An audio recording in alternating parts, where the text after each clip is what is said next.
কালীঘাট থানার ওসি শান্তনু সিনহা বিশ্বাস বাংলার মুখ্যমন্ত্রী মমতা বন্দ্যোপাধ্যায় ঘনিষ্ঠ এই পুলিশ অফিসারের বিরুদ্ধে সোমবার 8ই জানুয়ারি হুঁশিয়ারি দিয়েছেন রাজ্যের বিরোধী দলনেতা শুভেন্দু অধিকারী। তিনি জানান, কালীঘাটের ওসি শান্তনু সিনহা বিশ্বাসের নামে জারি হওয়া কেন্দ্রীয় তদন্তকারী সংস্থার ইডির নোটিশগুলো নাকি তার কাছেই রয়েছে বলছেন বিরোধী দলনেতা শুভেন্দু অধিকারী। আসুন শোনাই আপনাদের কি বলছেন বিরোধী দলনেতা শুভেন্দু অধিকারী।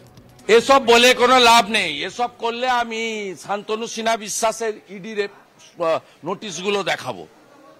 9 জন আইপিএস, আকাশ মেঘারিয়া, শ্যাম সিং, সেলভা মুরুগন, কোটেশ্বর রাও, তাদের কোল কেসে লালার ডায়েরির পেজ নম্বরগুলো দেখাবো। রাউস এভিনিউ কোর্টে ইডি যে চার্জশিট দিয়েছে দিল্লিতে, তার পেজগুলো পড়তে আরম্ভ করব। এনামুলের কেসে পেজগুলো পড়তে আরম্ভ করলে বেরোতে পারবে না। 100 জন inspector, DSP, additional SP, SP যারা এখন ডিআইজি, আইজি র্যাঙ্কে আছেন, রিটায়ারও করে গেছেন কেউ, তাদের সবার নাম লেখা আছে।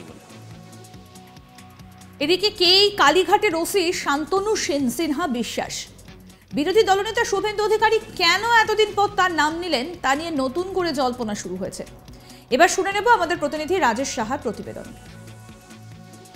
তৃণমূলের মুখপাত্র কুণাল ঘোষের দাবি যে সন্দেশখালীতে ইডির তরফে যে অফিসারকে পাঠানো হয়েছিল তৃণমূল নেতা শেখ শাহজাহানের বাড়িতে তল্লাশি চালানোর জন্য, সেই অফিসার নিজেই নাকি সিবিআইয়ের এফআইআর নেমড অ্যাকিউজড।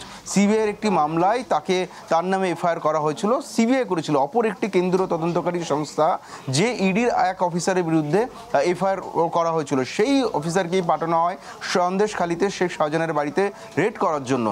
এবং সেই যিনি একজন নিজে সিবিআইয়ের এফআইআর নেমড অ্যাকিউজড, তাকে কি করে আরেকটি দুর্নীতির মামলা তদন্ত করতে তৃণমূল নেতার বাড়িতে পাঠানো হয়েছিল, সেই প্রশ্ন তুলেছেন তৃণমূল নেতা তথা মুখপাত্র কুণাল ঘোষ। সেই প্রসঙ্গ যখন বিরোধী দলের নেতা শুভেন্দু অধিকারীকে করা হয়, শুভেন্দু অধিকারী সেই সময় কিন্তু কলকাতা পুলিশের আরও একজন অফিসারের নাম তিনি টেনে আনেন। কলকাতা পুলিশের একজন অ্যাসিস্ট্যান্ট কমিশনার পদমর্যাদার আধিকারিক শান্তনু সিনহা বিশ্বাসের প্রসঙ্গ তিনি তোলেন, তার নাম তিনি উল্লেখ করে হাইকোর্ট থেকে তোপ দাগেন।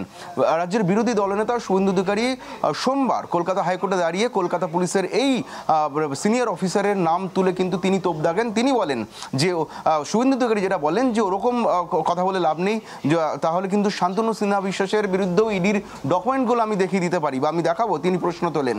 এখন প্রশ্ন হচ্ছে কে শান্তনু সিনহা বিশ্বাস, তার বিরুদ্ধে কি ইডির ডকুমেন্ট রয়েছে শুভেন্দু অধিকারীর কাছে? এখন শুভেন্দু অধিকারীর কাছে, রাজ্যের বিরোধী দলনেতার কাছে তার সম্পর্কে বা তার বিরুদ্ধে ইডির কি সংক্রান্ত কি ডকুমেন্ট রয়েছে বা কি নথি রয়েছে, সেটা একমাত্র বলতে পারবেন বিরোধী দলনেতা শুভেন্দু অধিকারী নিজেই। কিন্তু এখনো পর্যন্ত যেটা খবর, শান্তনু সিনহা বিশ্বাস কিন্তু এখনো পর্যন্ত তাকে কোনো ইডি তাকে না সমন করেছে, না তাকে ডেকে পাঠিয়েছে, কোনো মামলায় জিজ্ঞাসাবাদ করা হয়েছে।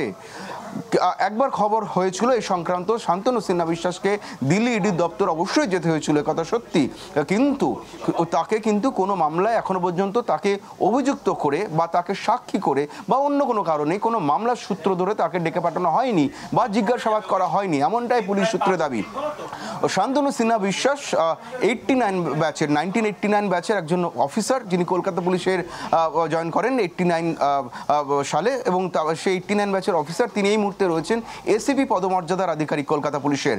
তিনি বহু বছর তিনি ওসি কালীঘাট পদে কর্মরত ছিলেন। আমরা জানি বেশ কয়েক বছর ধরেই তিনি ওসি কালীঘাটের দায়িত্বে ছিলেন। পরবর্তীকালে তিনি তার পদোন্নতি হয়, তিনি ওসি থেকে অর্থাৎ ইন্সপেক্টর পদমর্যাদা থেকে তিনি এই মুহূর্তে এসিপি অর্থাৎ অ্যাসিস্ট্যান্ট কমিশনার অফ পুলিশ পদমর্যাদায় উন্নীত হয়েছেন, তার পদোন্নতি হয়েছে। এবং তিনি এই মুহূর্তেও এসিপি পদমর্যাদার আধিকারিক হলেও, এসিপি হেডকোয়ার্টার 1 পদে থাকলেও তিনি ওসি কালীঘাটের কিন্তু অতিরিক্ত দায়িত্বভার তার কাঁধেই রয়েছে। তিনি অ্যাডিশনাল চার্জ হোল্ড করছেন, অর্থাৎ এসিপি পদমর্যাদার আধিকারিক হলেও তিনি ওসি কালীঘাটের অ্যাডিশনাল চার্জে রয়েছেন দীর্ঘদিন ধরেই। এখন এই অফিসারকে তিনি, তার বিরুদ্ধে একাধিক অভিযোগ বিরোধী দল মাঝে মধ্যেই তোলেন, তিনি শাসক দলের ঘনিষ্ঠ বলে অভিযোগ তোলা হয়। কিন্তু এখন প্রশ্ন হচ্ছে এই অফিসারকে দিল্লিতে কেন যেতে হয়েছিল, তাকে ইডি অফিসে কেন যেতে হয়েছিল? এই প্রশ্নের উত্তরে কিন্তু পুলিশ সূত্র যেটা দাবি করছে, এই অফিসারকে কখনোই জিজ্ঞাসাবাদের জন্য ডাকা হয়নি। শান্তনু সিনহা বিশ্বাসকে দিল্লিতে যাওয়ার কারণ হিসাবে পুলিশ সূত্র যেটা বারবার বা তার ঘনিষ্ঠ মহল যেটা দাবি করছে, তাকে শুধুমাত্র একটি ডকুমেন্ট প্রোডাকশনের জন্য ইডি নোটিশ দিয়েছিল। যেহেতু তিনি ওসি কালীঘাট পদে ছিলেন, যেহেতু তিনি কালীঘাট থানার ওসির দায়িত্ব তিনি গ্রহণ করেছিলেন বা দায়িত্ব পালন করছিলেন, সেই হিসাবে একটি খোয়া যাওয়া ডকুমেন্টের ভিত্তিতে দায়ের হওয়া জিডির কপি চেয়ে পাঠানো হয়। এখন থানার ভারপ্রাপ্ত যিনি আধিকারিক তাকে অ্যাড্রেস করে যে কোনো তদন্তকারী সংস্থা তাদের যদি কোনো নথি প্রয়োজন হয় তাকেই অ্যাড্রেস করে সাধারণত নোটিশ করা হয়।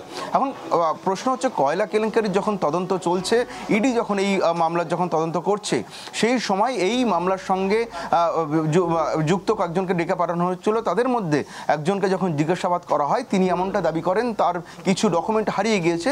তার ভিত্তিতে কালীঘাট থানায় কিন্তু গোটা বিষয়টি জানিয়ে একটি জিডিও রেজিস্টার করা ছিল। যখন এই উত্তর দেওয়া হয় ইডির কাছে, ইডির তরফে কিন্তু তার এই বক্তব্য, এই জিজ্ঞাসাবাদের সময় তার এই যে বক্তব্য ডকুমেন্ট হারিয়ে যাওয়ার বা নথি খোয়া যাওয়ার ভিত্তিতে যে জিডি করা হয়েছিল, সেই প্রমাণ হিসাবে সেই তথ্য যাচাই করার জন্য ওসি কালীঘাটকে একটি চিঠি করা হয় ইডির তরফে। অর্থাৎ যেটা সূত্রের দাবি করা হচ্ছে যে ইডির তরফে কালীঘাট থানায় একটি চিঠি দিয়ে জানতে চাওয়া হয় যে এই ব্যক্তির কোনো জিডি এত তারিখে হয়েছিল কিনা, তার অমুক অমুক ডকুমেন্ট খোয়া যাওয়ার ভিত্তিতে তিনি থানাকে সংশ্লিষ্ট তথ্য দিয়ে তিনি জানি কোনো জিডি করেছিলেন কিনা, এটি শুধুমাত্র জানতে চাওয়া হয়েছিল কালীঘাট থানার কাছে। এখন থানাকে কোনো নোটিশ করা হলে অবশ্যই নিঃসন্দেহে সেটা থানার ভারপ্রাপ্ত আধিকারিক বা ওসিকে অ্যাড্রেস করেই করা হয়। আর ঘটনাক্রমে সেই সময় ওসি কালীঘাটের পদে ছিলেন শান্তনু সিনহা বিশ্বাস। ইন্সপেক্টর শান্তনু সিনহা বিশ্বাসকে অ্যাড্রেস করে সেই নোটিশ করা হয় এবং তাকে নির্দেশ দেওয়া হয় যদি এই ধরনের কোনো জিডি হয়ে থাকে তাহলে সেই জিডির ডকুমেন্টটি যাতে শারীরিকভাবে তিনি নিয়ে এসে ইডির সদর দপ্তর নয়াদিল্লির অফিসে সে জমা দেওয়া হয়। এই ডকুমেন্ট প্রোডাকশনের জন্যই তাকে নির্দেশ দেওয়া হয়েছিল এবং সেই নির্দেশ সেই নির্দেশে মান্যতা দিয়ে সেই নির্দেশ অনুযায়ী সেই যে জিডির কথা বলা হচ্ছে, যে জিডির ডকুমেন্ট চাওয়া হয়, সেই ডকুমেন্ট তিনি নিয়ে তিনি দিল্লিতে ইডির দপ্তরে তিনি হাজির হন এবং সেই ডকুমেন্ট প্রডিউস করেন। এরপরে কিন্তু তার বিরুদ্ধে একাধিক খবর হয়, বিভিন্ন বিরোধী দলগুলি তার বিরুদ্ধে আক্রমণ করতে শুরু করেন, কিন্তু পুলিশ সূত্রে প্রথম দিন থেকে এখনো পর্যন্ত যেটা সাফ দাবি করা হচ্ছে, তাকে শুধুমাত্র ডকুমেন্ট প্রোডাকশনের জন্যই ডাকা হয়েছিল, কোনো জিজ্ঞাসাবাদের জন্য নয় বা কোনো দুর্নীতির মামলার সূত্র ধরে তাকে কিন্তু অভিযুক্ত হিসাবে নয়, তাকে কোনো সাক্ষী হিসেবেও নয়, শুধুমাত্র থানার ওসি হিসাবে কিছু ডকুমেন্ট প্রোডাকশনের জন্য তাকে দিল্লিতে ডেকে পাঠানো হয়েছিল। যে অর্ডার তিনি কমপ্লাই করেছেন, ইডি সেই নির্দেশ মেনে তিনি দিল্লিতে গিয়েছেন এবং সেই ডকুমেন্ট প্রডিউস করে এসেছিলেন। ফলে হঠাৎ করে এত মাস পর ফের রাজ্যের বিরোধী দলনেতা কেন তিনি তার নাম নিলেন বা তার কাছে কি ডকুমেন্ট রয়েছে, সেগুলো নিয়ে কিন্তু রাজনৈতিক মহলে নতুন করে আলোচনা শুরু হয়েছে। কালীঘাট থানার ওসি শান্তনু সিনহা বিশ্বাস বাংলার মুখ্যমন্ত্রী মমতা বন্দ্যোপাধ্যায় ঘনিষ্ঠ এই পুলিশ অফিসারের বিরুদ্ধে সোমবার 8ই জানুয়ারি হুঁশিয়ারি দিয়েছেন রাজ্যের বিরোধী দলনেতা শুভেন্দু অধিকারী। তিনি বলছেন, কালীঘাটের ওসি শান্তনু সিনহা বিশ্বাসের নামে জারি হওয়া কেন্দ্রীয় তদন্তকারী সংস্থার ইডির নোটিশগুলো নাকি তার কাছে রয়েছে। লোকসভা ভোটের সময় যত এগিয়ে আসছে ততই যেন বাড়ছে রাজনৈতিক চাপানোতর। আরও আপডেট পেতে আজ তাক বাংলার ইউটিউব চ্যানেল সাবস্ক্রাইব করুন, নোটিফিকেশন পেতে বেল বাটন অপশন প্রেস করুন। এই ভিডিও সম্পর্কে আপনাদের মতামত জানান, কমেন্ট করুন, শেয়ার করুন, হোয়াটসঅ্যাপে ফলো করুন আজ তাক বাংলা।